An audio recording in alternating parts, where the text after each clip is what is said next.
I can't believe that you let Ray Charles tell you how to do your job. Hey,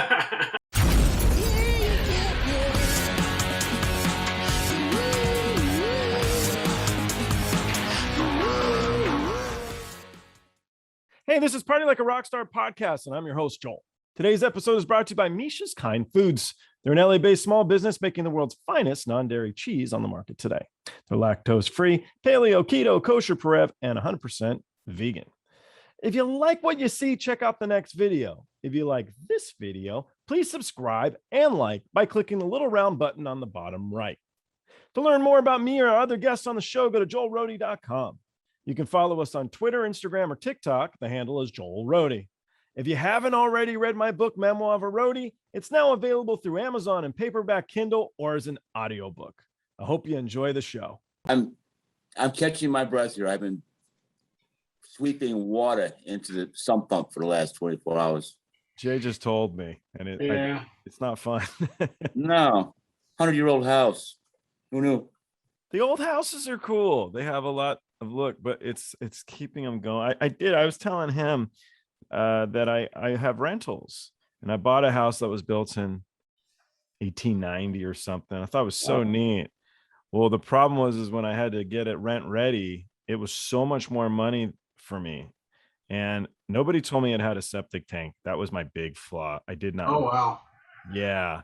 So the first tenant, 2 years, never knew there was a septic tank. Nobody said anything, but it was just her and her son. Second tenant is him, his wife, and his 3 daughters. Oh. We found out we had a septic tank. I'll bet. Yeah. So then he's like, well, what do we do? I'm like, I don't know. I got to look into this one, but nightmare, man, nightmares. So. Yep. I remember our septic tank nightmare. My dad couldn't get into the small hole to clean the grease trap. The only one in the family that could was my sister, Mary Jo. And she was all in to help Dad. He said, oh, you need this first before you go down there. And he put a smear of Vicks Vapor Rub under her nose. And she's like, do that, Dad. You'll know in a minute. Yeah. Down in there. And she was like, oh my God. To keep your mouth closed and you won't smell it. Yeah. And she was handing up like buckets of grease. And it was going, Daddy, is this the last one? Nope, keep going. Every time my sister Mary brought home a suitor, like for a date or something, Dad brought that up. Oh, no. That's awful. On that note. On that note, how good it is to be relative of Jeff. Hopefully you treat the roadies better. No, I don't know. Jeff Waluch is a tour manager and monitor engineer. He's worked for Eddie Money, Starcastle, George Benson, Andy Summers, Tom Bishop, Freddie Jackson, Chris Maxwell, Whitney Houston, 112, Danzig, Shotgun Messiah, Ugly Kid Joe, Joe Satriani, T-Ride, Amanda Marshall, Warren Zevon. Just very, very neat. Bill Medley, Eric Carmen, the Cheelites, the Stylistics, the Contours, Mary Clayton, Nightwish, Some Kind of Wonderful, Mark Sibilia, Rocco DeLuca, Dickie Betts, and McCart. I went through a lot of the list because I thought it was really neat how varied these people are that you've worked for. Yeah. It's really amazing. I mean, we are right across the board of music. So I thought it was kind of neat. Jay Lipschutz has run sound for Red Skelton, George Burns, and Bob Hope. While working for a small local sound company back in the day, he supplied PA for several rock acts such as A Very Young Bon Jovi, Ace Frehley, and Molly Hatchet. Since then, he's toured with Ricky Skaggs, Dan Seals, Marty Stuart, Sturgill Simpson, and Kathy Mattea. And nice to have both of you guys here. And, Good to be here. Good to be here. Yeah, I figured if it was okay to start off, I did not know that Dan Seals was related to the Seals and Crofts guy. Yeah, that's his brother Jimmy.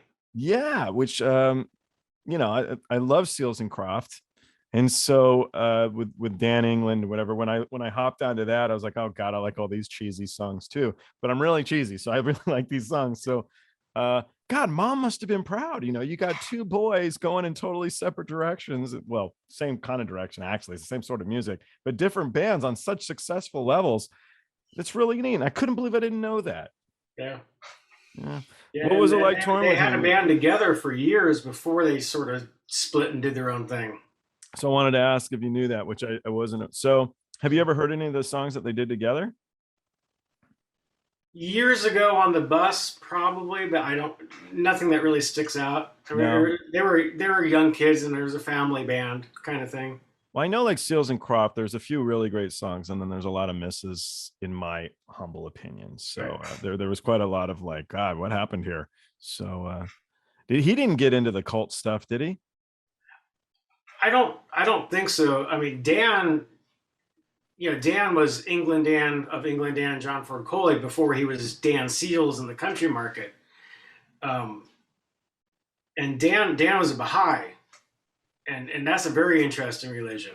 And we had a lot of late night discussions on the bus about that. I don't know if I've even heard of it, to be honest.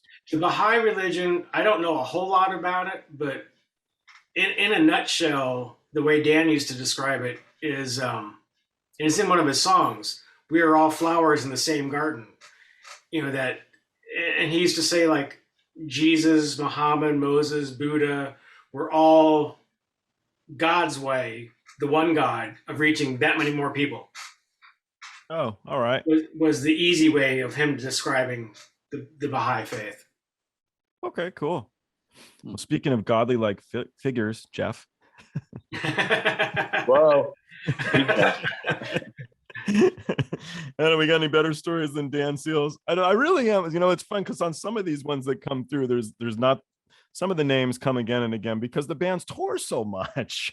So you see them again and again and again. And other ones, it's like, well, that's interesting.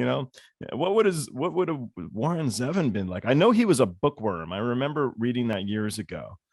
And his library was like his prize. Warren was support for Eddie. Okay. Oh, no way. So, yeah. And this was like the Whirly Gig tour of 94-ish. We did all the East Coast theaters and around. And he was an absolute health nut.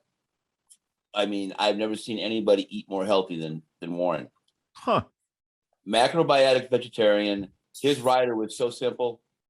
10 pounds of carrots, 10 pounds of tomatoes, 10 pounds of kale, and a blender. Wow. That was it. He'd come in with his own water every day. He must have been a shitting machine. Well, when it became known that he was suffering from cancer, yeah, it was just like as shocking as when Linda McCartney got cancer, because she was a macrobiotic vegetarian, never smoked a cigarette. Her only smoke intake was herbal.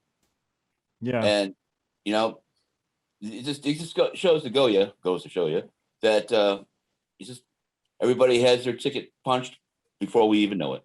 So they say, a lot of it's hereditary. It's in the genes that you have anyway, because you have these people that just turn 120 on the news and what do? I have a shot every day of brandy, and you're kind of like, right. It doesn't sound like what kept you going, but all right. Or right here, George Burns, he did pretty good. So it was neat. So no Chinese food for Warren Zevon, huh? No. But what I really dug about him was he was just as insightful one-on-one as he was lyrically. Just such a good writer. The songs were so powerful. And, with him, it was actually only a few years ago that I started to dig deep.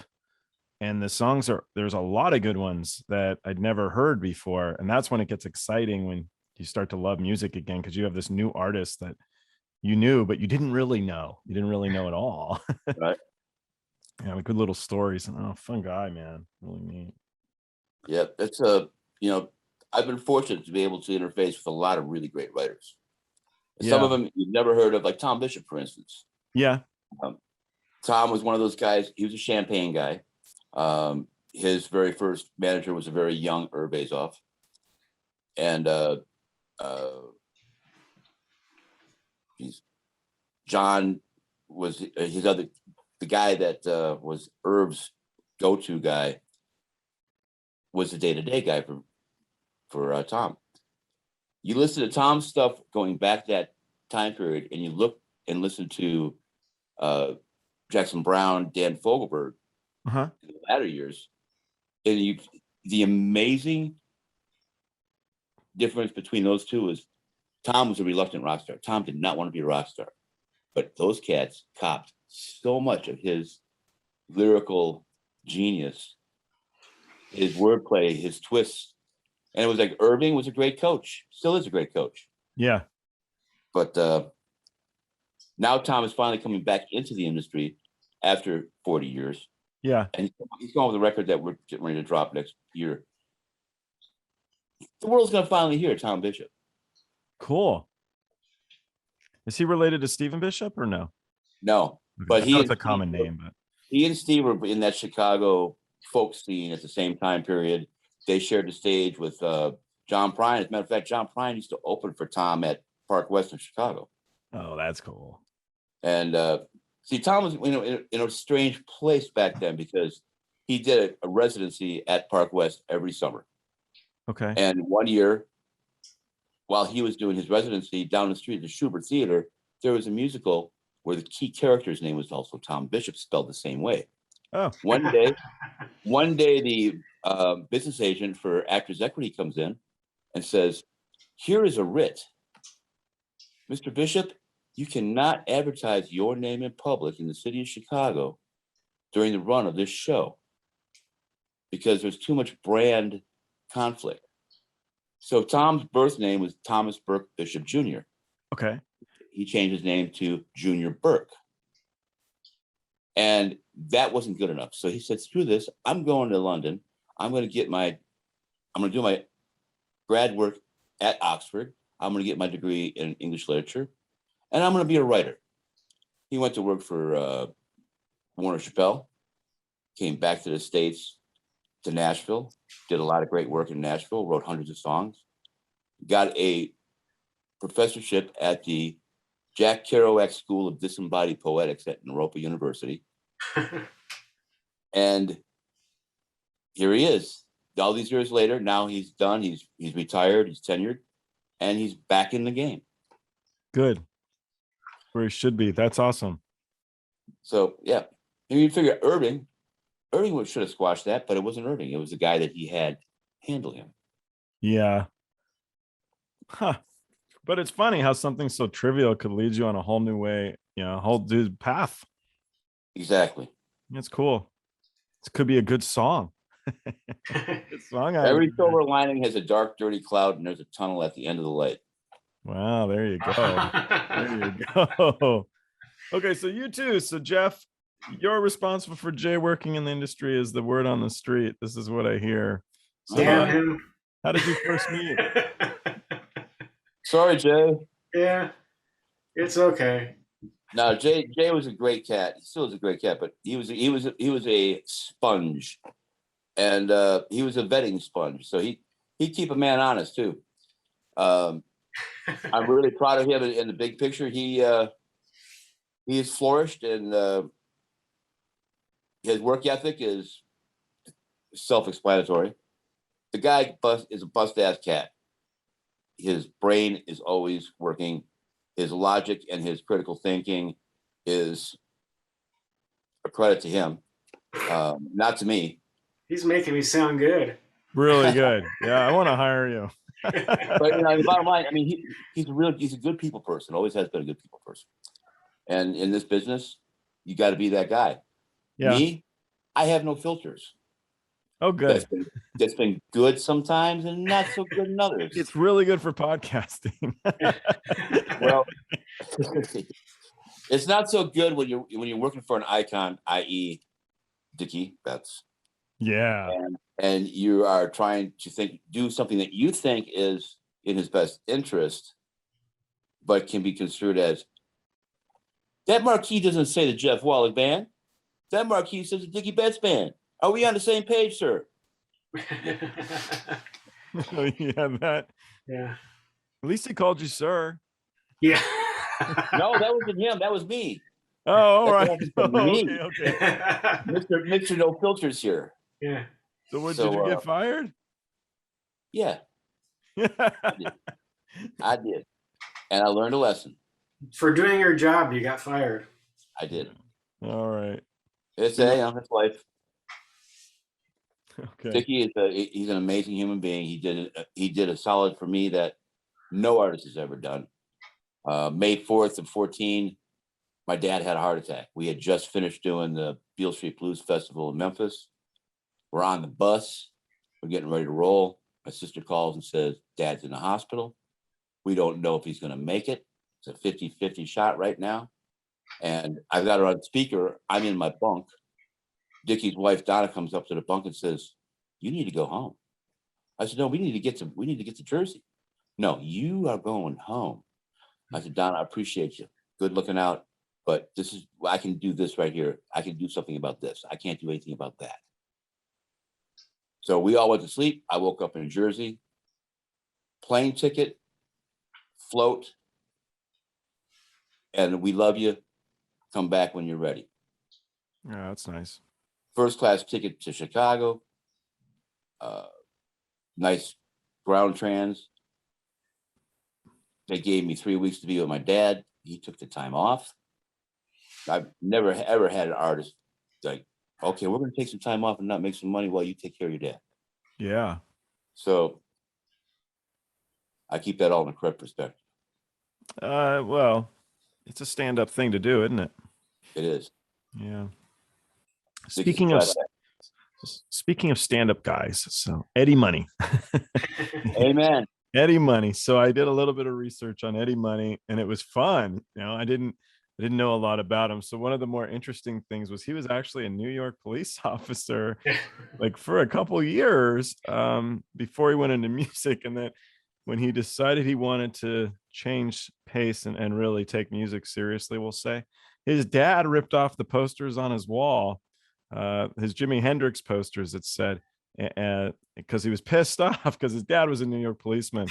So what it told me is he must still be really young if he's living at home with mom and dad.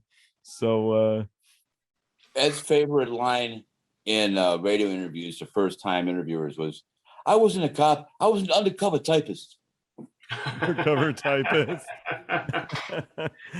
I got a really good buddy who's just retired as a police officer. And that was his gig. He's like, you drive, you handle all the stuff. I type up all the reports. And he after 30 years, he just didn't care anymore. He didn't want to deal with it. He didn't want to do anything. So my tenure with Eddie was more family than it was industry. And he was one of those cats where, okay, he's on the West Coast, I was in the Midwest, and he hated doing East Coast phoners in the morning during drive time. Okay. So he says, you do me really good. You call NEW and do the interview. Ed, I can't. No, come on, really? No. It'll be great. They'll love it. So I call in. Seals and Crofts is my favorite song. It's a band. That's what I meant. So I'm on the air for like 2 minutes, and then I pull his favorite line. Hey, it's Eddie Money here. I got 2 tickets, but I'm bringing everybody. And the phone rings, and the production assistant says, I have Dot Mahoney on the other line. You want to talk to your ma? Sure. Hey, Ma, how you doing? Wally, Ed never called me Ma. Okay, ever. So, hey, Wally, did you take care of that tumor over your eye? I had a mole over my right eye at one time, right? No, Dot, it wasn't a tumor. It was a mole. It's a tumor.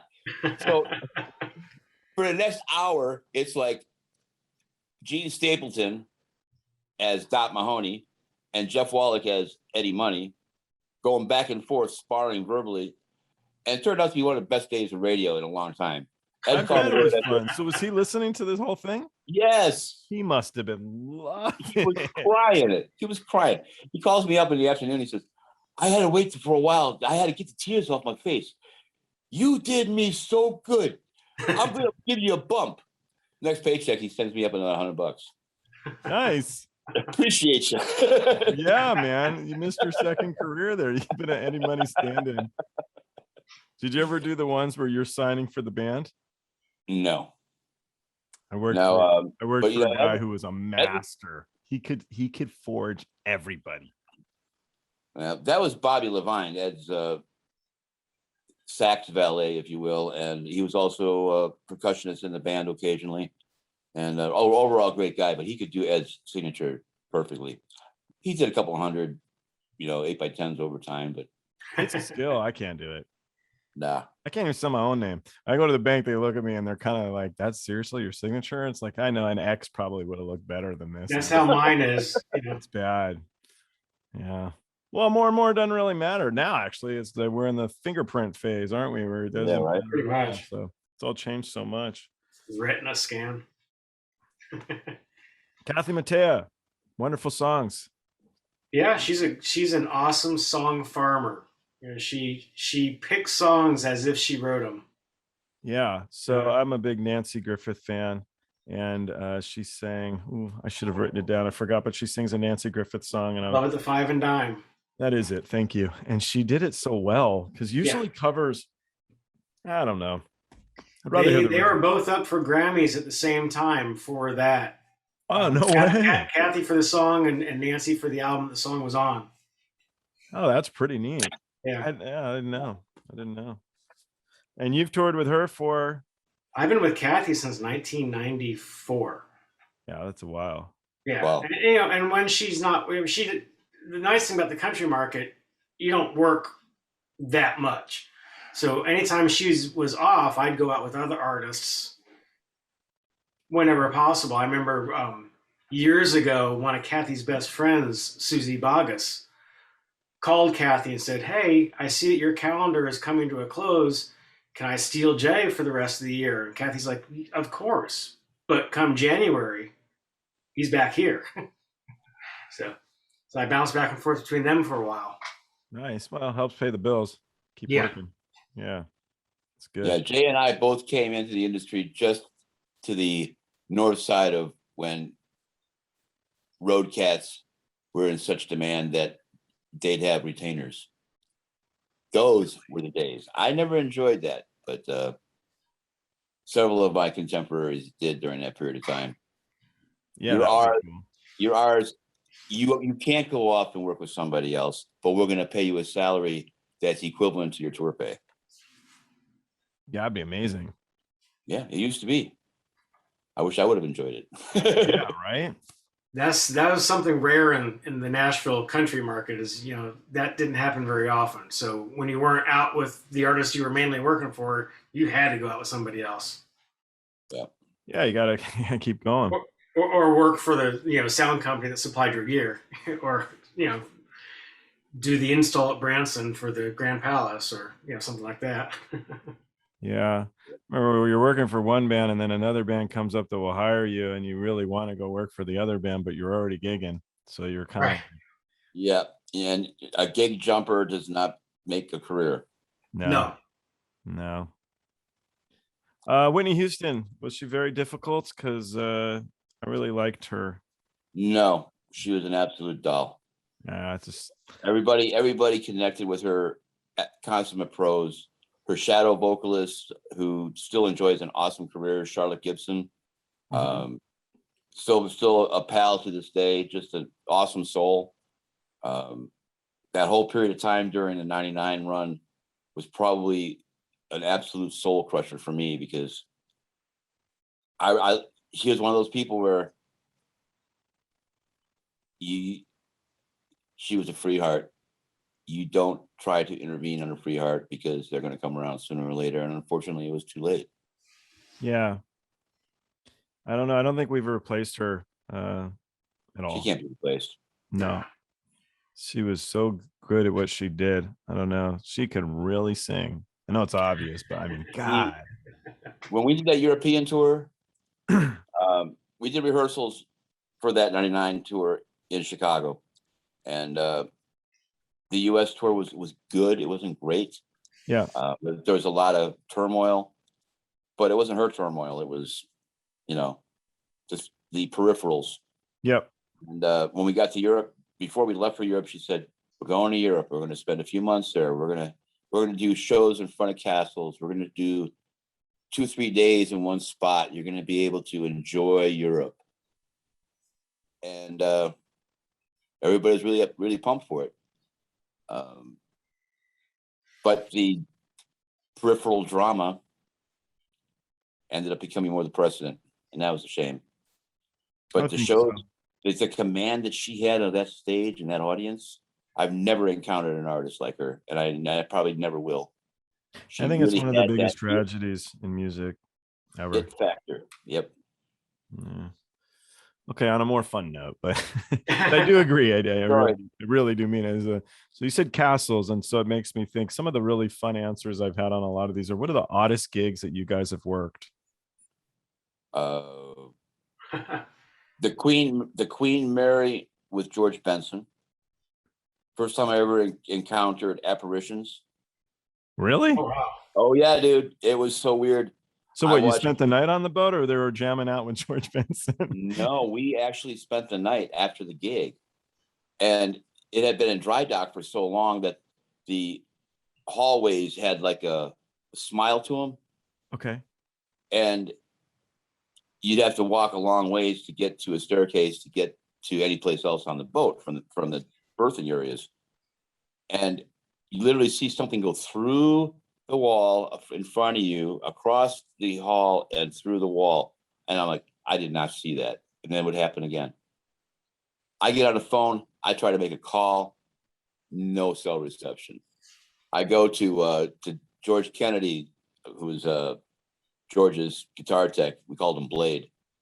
And I said, "Dude, have anything here weirded you out?" He said, "I keep getting cold and I get warm again."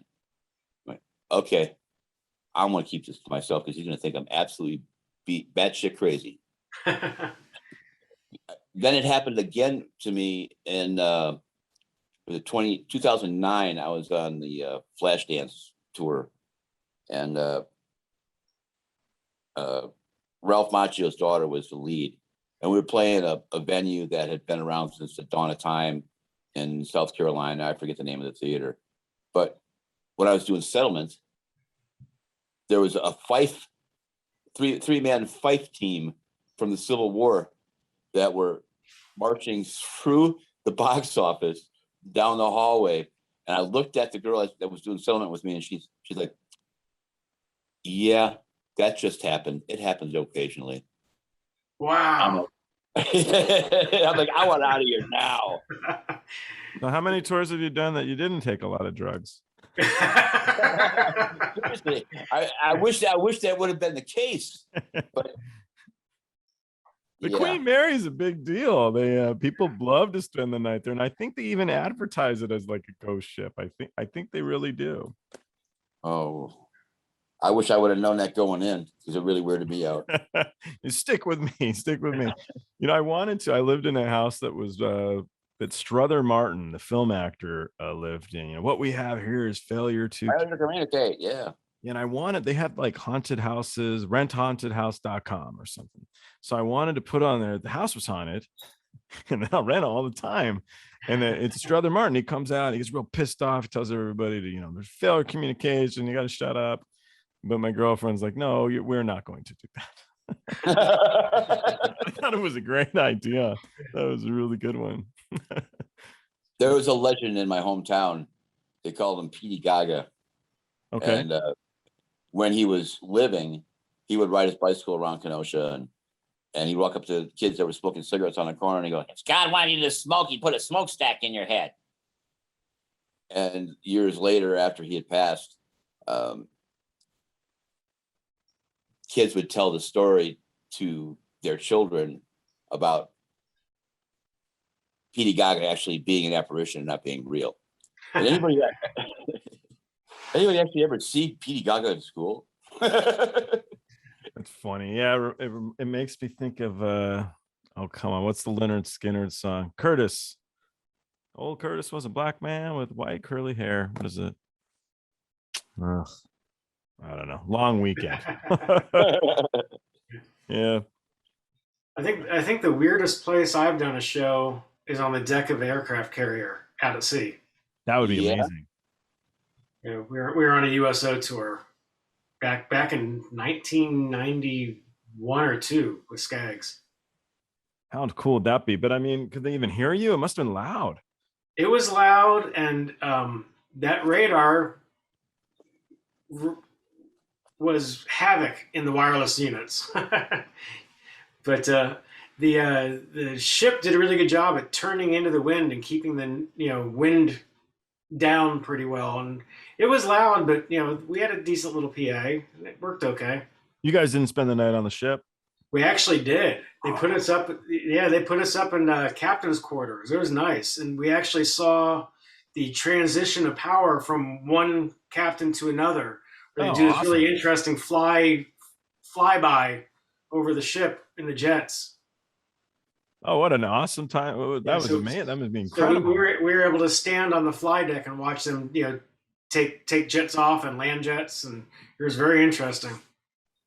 I would love that. I got a friend. He just went off to the Pentagon, and he's in the Navy, and so he invites me when he gets a higher command. And he said it's because I'm like a little kid. I get so excited, but it's so neat to see these big planes. They give everybody earplugs. I'm like, I'm deaf anyway. It doesn't matter. They're like, oh no, this is loud. Yeah, you haven't experienced loud like that. Except maybe it's loud. There's a big engine right in your face. So I was like, oh yeah, I got it. Yeah, okay. Yeah. Really, really neat. That's a cool gig. So who was better, Red Skelton, George Burns, or Bob Hope? Oh, they're so different. I think George Burns was probably the most fun to work with because it had the orchestra also. So that was fun. And the neatest thing about the George Burns thing is after sound check, I walked up to George, said, "Hi, Mr. Burns. I'm Jay. I'm doing your sound this evening. Is there anything I can get for you?" He goes, "Yes. Can you get me a big effing ashtray? They always bring me these little tiny ashtrays and my cigar falls out. I need a big effing ashtray." "Yes, sir. I'll get you an ashtray." Where'd you find it? I can't remember. I think I went back to the hotel and stole one. I don't know. Good call. He was going to stop you on that one, huh? Exactly. Or George Burns, back off. No fun. My dog just went under the desk. Come on, Cookie. We saw him. All right, random one. Ugly Kid Joe, just because I just edited one of these podcasts and the guy had worked for Ugly Kid Joe. So were they fun? Were they pain in the butt? Whit was a gas to work with. Yeah, the band was great, but they were Santa Barbara kids. Yeah, these guys were from Santa Barbara that I was interviewing. Yeah, and they knew how to have a good time.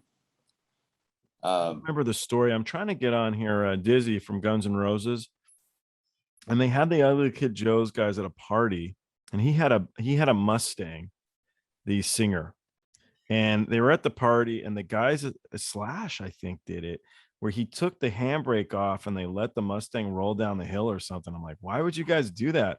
He goes, well, he was like pretending he was all cool. We just fucked with him. And I'm just kind of like, it's a horrible story. I'm like, did you mess up the car? He's like, I don't even know. I'm like, how could you not know? What the hell's wrong with you guys? And they're like, oh yeah, I don't know. Ugly Kid Joe. I was like, I'm going to cut that. Here's the fun story of Ugly Kid Joe. So Ugly Kid Joe and T-Ride were co-billed. Okay. And we were getting ready to do it was Satch, there was a one-off with Satriani as a headliner, T-Ride opened, Ugly Kid Joe in the middle. And before we left London to go to Germany, tour manager comes on. I was just doing monitors for both acts at that point, and Johnny Roberts was doing Joe. And it was an absolute zero tolerance situation. Do not carry any contraband whatsoever.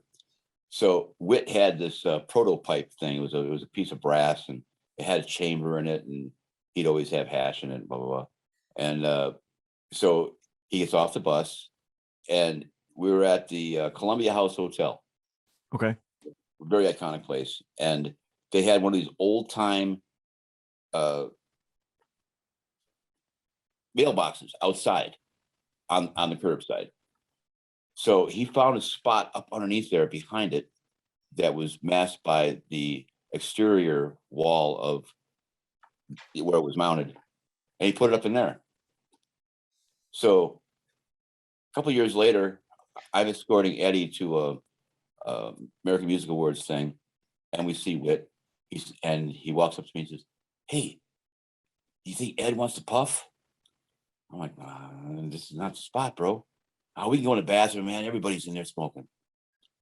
So I escort Ed into the bathroom, blah, blah, blah. Whit pulls out this brass pipe. I said, "Oh, you found yourself another one?" He said, "No, man. I went back there last year. It was still there." How much time had passed? Since 92 to 96. Like wow. 4 years. That's great. Good hiding place. That's a really good hiding place. That's amazing. That's great. All right. So I was going to put this podcast together. My friend's daughter's in 5th grade, and they had a meeting of the mind with her and her friends. And they came up with that I need to ask every guest when they first felt famous. So bear in mind, we're talking about little girls. So to possibly broaden the question, though we don't need to, it could be when you first felt famous. When did you feel like you were on the right track? When was there a moment in your careers that was exciting? When was there a pivotal time that makes you smile, think back? Some event that's worth telling. During my time with George Benson, and we were going into the Blue Note in New York. Oh yeah. And we're walking down the hallowed hallway from the street, and you walk down the hallway, and on both sides of you are these 8x10s from floor to ceiling of all these old black jazz cats. And you get to the end of the hallway to cut you right into the room. And it's a 9.5x14 space. And in the middle of that is a photo of my grandfather. Oh. With specs on. Now, I knew Grandpa played piano. I knew that Grandpa knew like Mary Ford and Les Paul and, those kind of cats, because they were from Waukesha, right up the street from where I grew up. Okay. And so I'm walking in, I'm like, "GB, that's my grandfather." He said, "Man, you tripping. That's Hal Gross." Like, well, my grandfather's name was Harold Gross, and they called him Hal. "Oh, man, come on, get off of it." So I called my mom right there on the spot. And I said, "Mom, we're in New York, and I see a picture of Grandpa on the wall. Did he like travel a lot and play piano?" "Oh yeah, Grandpa made a bunch of records, and he was gone quite a bit." This is your mother's father. Correct. Gotcha. And so I have her on speaker, and George is listening to this, and he says, well, Mr. Nationwide, you're related to jazz royalty here. Maybe I should be bowing on down to you instead of you bowing down to me." That's neat. So anyways, I asked Mom, I said, "So does Grandpa have any records?" And she said, "Oh yeah, I got a bunch of 78s down in the fruit cellar." I'm like, "What? Get them out of the fruit cellar, for God's sake." We end up resurrecting like 16, like they're books of 78s, and they have sleeves in them, and like 6 78s in each book. Wow. And they had been unreleased? Well, they had been released by like Parlophone in the golden olden days. But we wanted to. My cousin Paul is out in California. He does a lot of editing work. We've been trying to get our hands on him for all these years, and trying to do something with him to break him on down to digital world. But you bet. I was only able to listen to one platter, and it was like so scratchy. But the vibe that was going on with those cats. They also played together as the WGN radio band in the 30s and the 40s. So and that was Louis Prima, Mary Ford, Les Paul, Gene Krupa, and God, bass player, you lose me right now, is a stand-up guy. But and there's Grandpa. So you listen to some of those old WGN recordings that you can find in the archives, there's some vibing going on in there. Yeah. I mean, you got the legends of legends there. Yeah. That's neat. That's really neat. So then how did you get into the industry? What were your parents like happy with you going into music because your mom had been raised in it, or? Well, mom was a sweet Adeline. And she did a lot of touring with her little group when she got out of high school. Mm-hmm.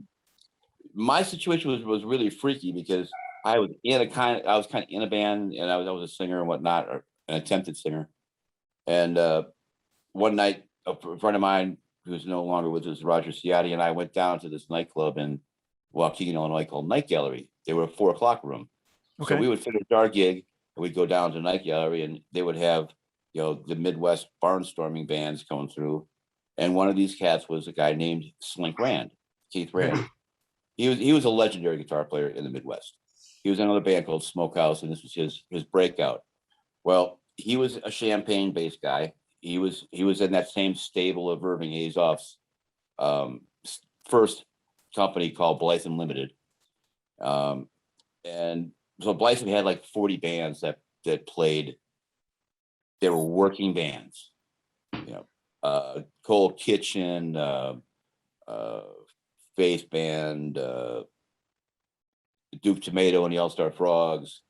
Was Appaloosa one of those? Appaloosa was in there back then.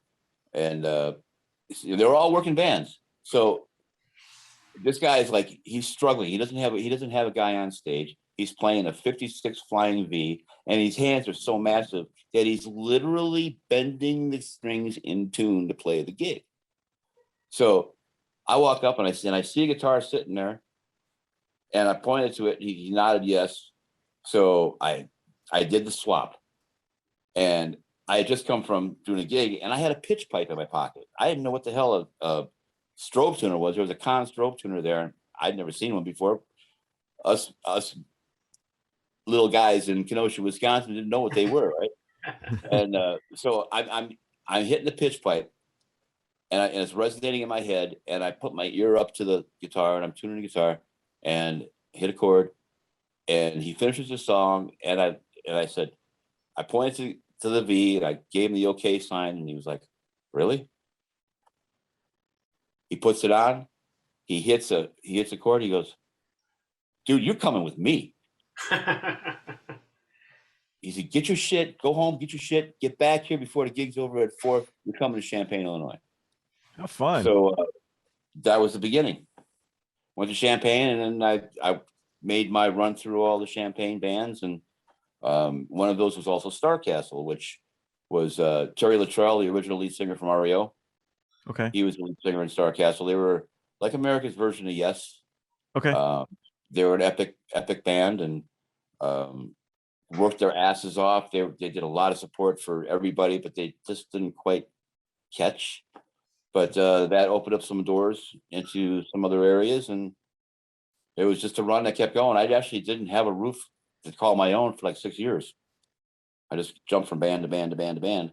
Sure. And I finally made it out to the Bay Area, and the rest is history. Yeah, it's neat.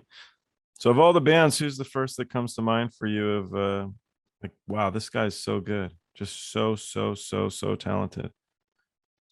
That's kind of been the thing about me, that you're not impressed by anybody. No. Like, none of them were as good. I never took a gig about the money. I took a gig about how I resonated with how the music resonated with me. Really? And yeah. And so that's how you end up with guys like Rocco DeLuca and, Mark Sibilia, for instance, the kids from Some Kind of Wonderful. I've done a lot of work with a lot of baby bands that have gone on to do some other really good things. Yeah. But I would have to say that the best one of all of them would be T-Ride. Jeff Tyson, Eric Valentine, Dan Arley. Eric Valentine engineered their debut as a 16-year-old kid that ended up becoming the actual release 3 years later on Hollywood Records. Bill Graham saw the band and said, "We're signing him." He got him $1 million deal right out of the chute. They had total creative control. They turned over the masters for that debut. They went out and they just killed the world. Awesome 3-piece band that was so far ahead of their time, but it was the wrong time. Yeah. So Eric Valentine is now like Uber producer. Yeah. 3 Doors Down, Maroon 5. He's married to Grace Potter. He's got the world by the balls, and Barefoot Recording is one of the best studios on the West Coast to do a job in. Yeah. So speaking of brass balls, Jay, I don't think I let you off the hook here. I do remember to ask you when you first felt famous. I did not forget. I just given you time to think about it. I don't think I've really ever felt famous, but this little girl's gonna cry her eyes out. I'm gonna be this guy Jay said your question sucks, little girl. I think one of the most interesting times when I felt like I'd finally sort of made it was one of my first gigs with Kathy Mattea. I was her monitor engineer when I first started with her, and her wireless headphone monitor, her belt pack was acting up. And so I had to run out there with her spare pack during the show, and she was wearing one of those long duster cowboy jackets, a real fancy one.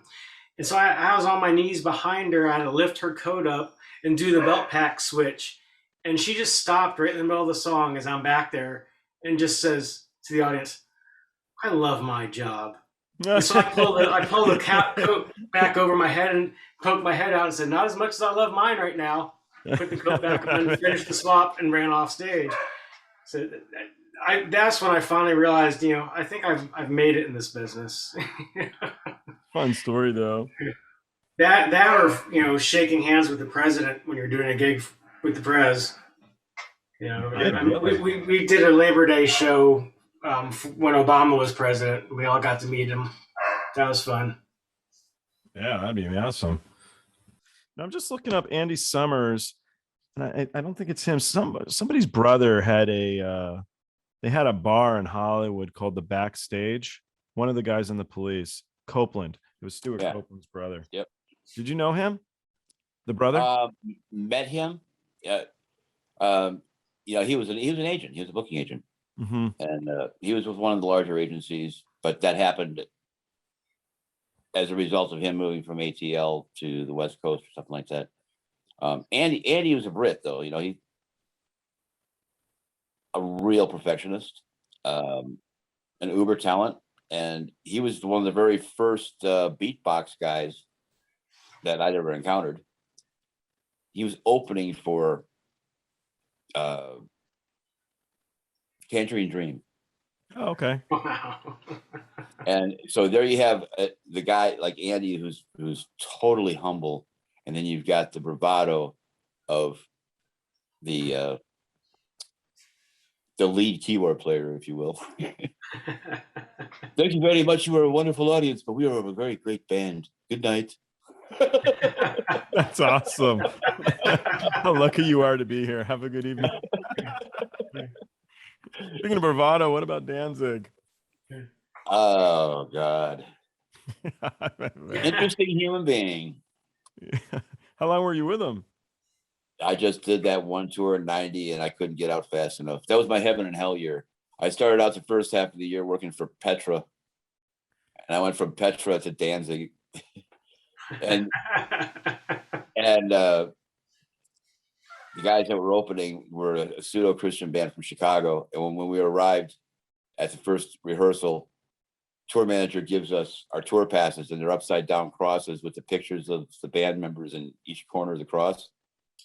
So the kids, Trouble was the band. That's right, Trouble. So those guys, Wally, do you have a hole puncher? Hey, sure. Hand them a hole puncher, and they turn the crosses right side up, and they repunch them, right?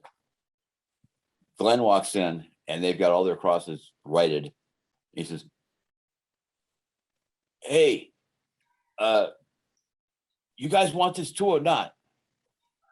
Because people are dying to come out here to work with me. I was like, oh God. first That's person so to laugh. awkward. Yeah, right. It really is. Yeah. Hmm. So what did they do? Did they do the tour? They did. And you know who his personal bodyguard was? This will flip you out. Jesse James. Really? The motorcycle Yeah. guy? Yeah. Jesse was his personal Was security guy. Danzig's or the Trouble guy? Danzig. Wow. They had their own bus. And the beginning of the tour, it was like a normal star coach. By the end of the tour, you had to walk sideways to get through it because every single town they went into, he'd buy like hundreds of freaking comic books. Oh, no way. Yeah, they literally had to ship 2 pallets at the end of the tour full of comic books. A heck of a And lot. Jesse was just as much of a collector as Glenn was. Yeah, I'm a memorabilia dealer, so I got a hold of a big collection actually out of San Francisco. It's been a while now, but I did really well. I made a couple $100,000 out of the collection of comic books. It's no joke anymore. Yeah. But I've never read one, to be honest. So. Oh, Yeah.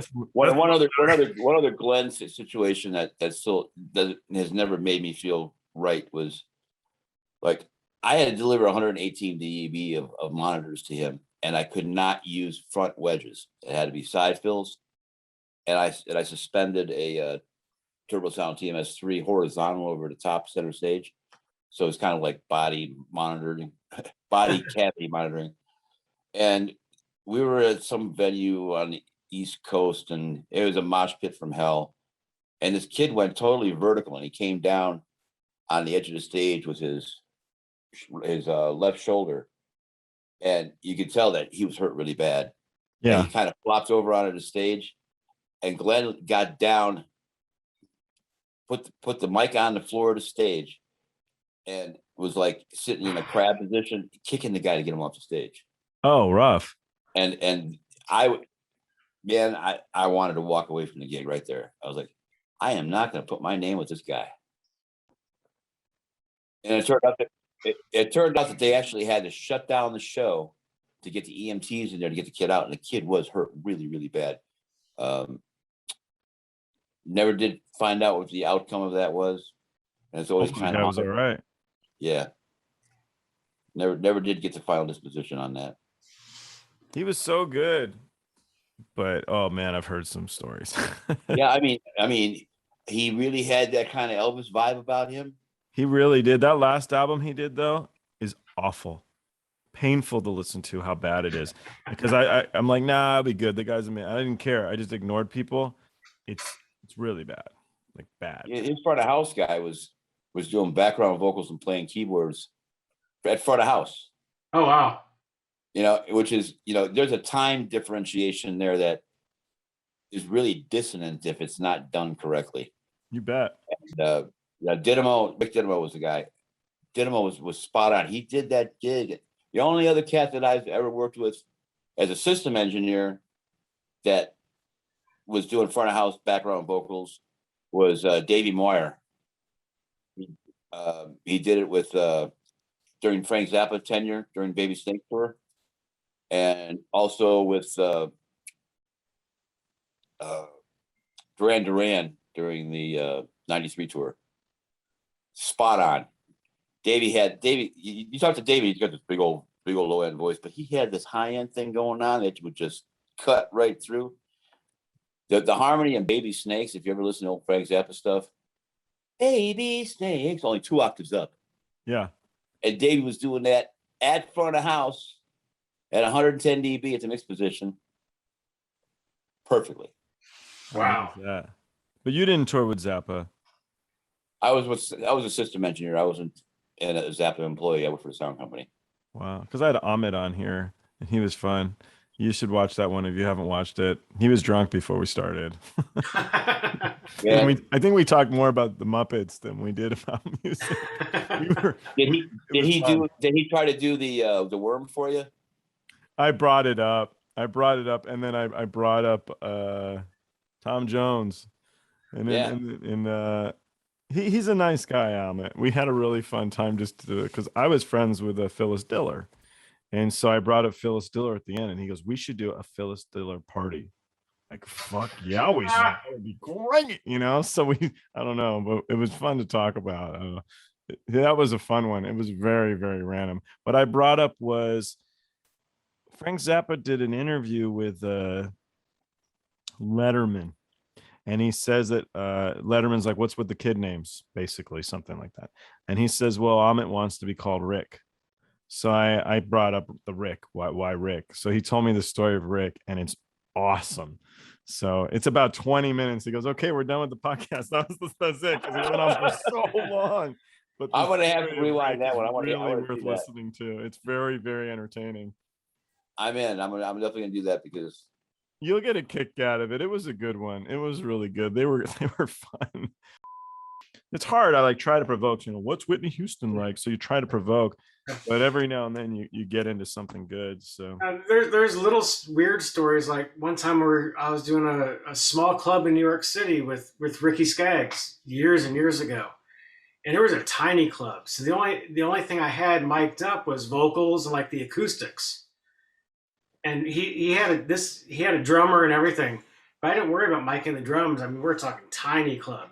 Yeah. And I had a guy come up to me and goes, "Those drums are too loud." I said, "I don't have a single microphone on the drums." He goes, "Well, there you have it. If you had some mics on the drums, you could turn them down." I had that, briefcase full of Shure sound sucking microphones on the bus. I should go get those, but, and it went right over his head, but there's, yeah. Or, little things like that, or doing another Skaggs thing. I'm at the Grand Palace in Branson. Yeah. And all of a sudden, I feel this knocking on my leg. And I look down, and this old lady is hitting my leg with her cane. And she goes, "I've been listening to Ricky Skaggs on the radio for 15 years, and he ain't never been this loud." Like, what are you supposed to say to people like that, But thank you. Yeah. I don't know. This isn't a speaking ill of the dead thing, but it is a lesson to me that's just a lesson. Here's the story. So I was doing a Ray Charles one-off in downtown Tulsa, Oklahoma. The backing orchestra is the first chair players in each section from every high school in the state of Oklahoma. Okay. So Ray has never done a sound check his whole life. He shows up, he does the show. In this case, there's 40,000 plus people in downtown to see the show. We had a couple of delay clusters up and a good sized PA, and it was flown for its time. That was a big thing. And so Ray Jr. comes onto the stage, and he taps the vocal mic over the grand piano, and he taps the vocal mic over the electric piano, and he gets a balance between the two just by tapping, and he gives you the okay sign. Life goes on. He hits just an open chord on the grand. He hits an open chord on the electric. Okay, we're good. He walks off. The orchestra starts with an overture of Georgia. Ray comes out around the second pattern, sits down at the piano, taps the mics, plays a chord within the arrangement's structure, and then sits up and says, "Everybody stop. Stop. Mr. Soundman, turn the orchestra down." So I'm okay, bring the master down a little bit. The orchestra starts the overture again. And he gets into his Georgia. What? Mr. Soundman, I do believe I asked you to turn the orchestra down. Okay, so I pop that master down a little bit more. The orchestra starts, and I can hear people 20 feet behind me. I can't hear the orchestra. I got people 10 feet in front of me. I can't hear the orchestra. I bump it up just a tad. he gets into the vocal, Georgia, Georgia. Whoa. Mr. Soundman, we got a problem here because I told you something. And if you can't hear me, then why are you a sound man? Ouch. In the meantime, you got Auntie and Grandma and Junior and Bobby Joe, Billy Sue screaming that they want to hear Junior play the oboe. Right? Yeah. And so finally, I killed the whole stage PA and just brought up the delay systems behind me. Ray was happy. He got through the whole gig and did bows and overtures and encores and la la. The audience hated me. And it was like, I can't believe that you let Ray Charles tell you how to do your job. Was that it? That's great. Yeah. Well, all right, guys. I mean, I really do appreciate your time. I hope you get your basement sorted out, Jeff. Man.